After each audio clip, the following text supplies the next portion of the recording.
having a lot of urges. You're going to want to take off your clothes and touch each other. But if you do touch each other, you will get chlamydia and die. Greetings to the fallen. I'm your president, Mortika Lacrosse. This is New Evolution TV, revolutionize your life. And if you haven't guessed, no, this is not about chlamydia. And no, you're not going to die. This is something that was going on at work today. We were talking about how in school we were taught abstinence only education when it came to the sex education.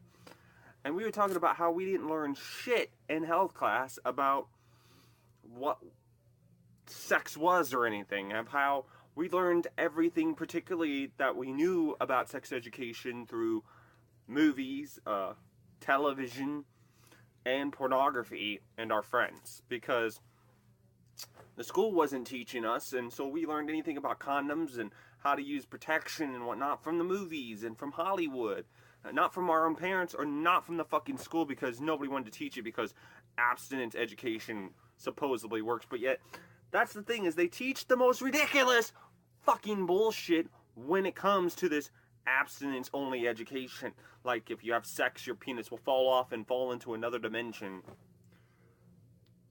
or some stupid shit like that. And what I mean, well, I'm gonna have it in this video of some of the ridiculous bullshit that they teach in abstinence only education. And the thing is, abstinence only education is proven to be a complete failure. But anyways, let's get to it.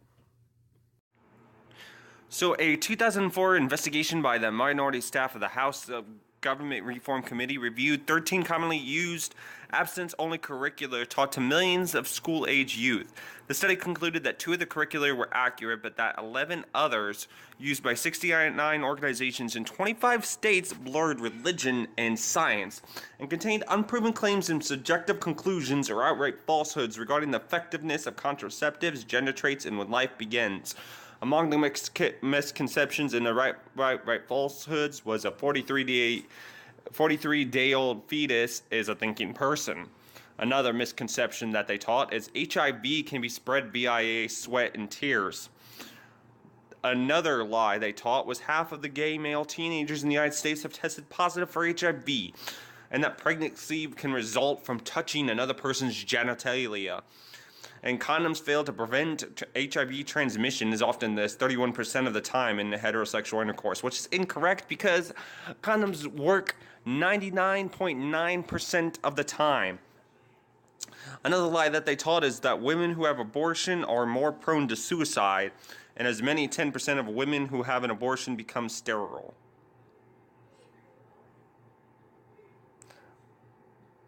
And see, the thing is researchers identified certain characteristics of effective curricula. These programs have an error focus and clear message that not having sex without using contraception consistently and carefully is...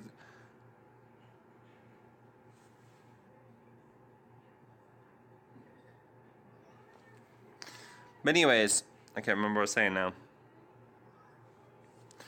But okay, so the public research has proven that the public prefers comprehensive sex education to abstinence only until marriage programs by a wide margin. According to a poll conducted in 2003 by the Kaiser Family Foundation, National Public Radio, and Harvard University, only 15% of Americans believe that schools should teach abstinence from sexual intercourse and should not provide information on condoms and other contraception.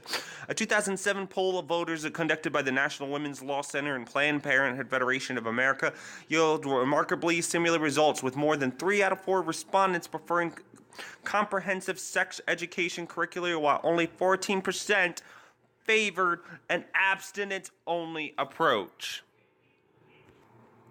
So now real quick, I'm gonna read a few stories of people's actual experience with abstinence-only states education. For instance, like in Texas, the state I unfortunately live in. So somebody is like, I have a vivid memory being told that condoms are not sufficient to prevent against some disease or other, and that you would need a trash bag wrapped around your whole body, and that we should consider abstinence instead. In terms of middle school ed, we watched a movie from the 70s called My Mama's Having a Baby, and the animated sperm each had different facial expressions. It must have been very effective because in high school I distinctly remember a kid asking if wrapping his junk in saran wrap could sub for a condom. Another person says, the only noteworthy thing that happened in sex ed portion of the class in my public high school was that the health teacher made the endearing but very ill-advised decision to put out an anonymous question box. Someone submitted the question, what is penis folding?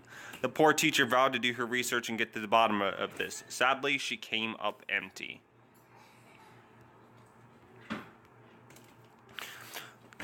Another person's response said, we didn't have a whole course for it, but I remember a guy coming to our science class in 8th grade with a ridiculous, horrendous metaphor involving corn and forks.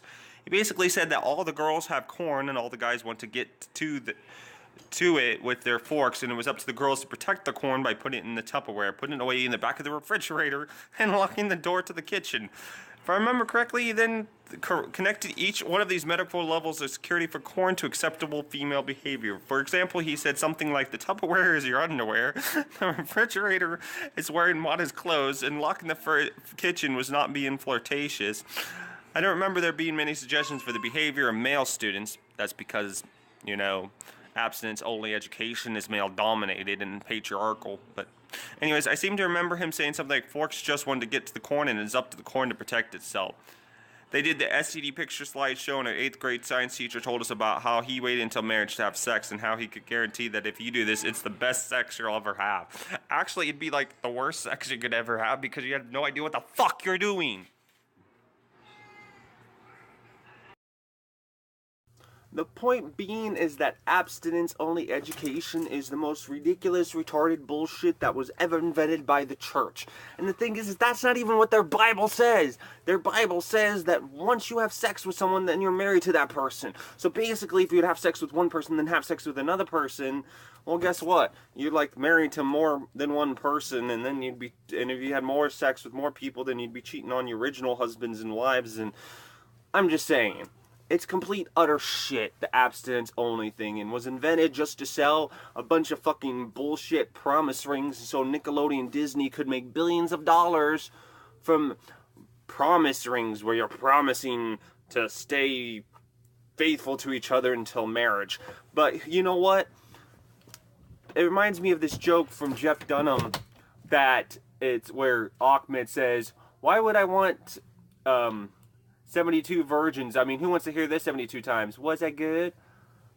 He would rather have 72 sluts who know what the fuck they're doing.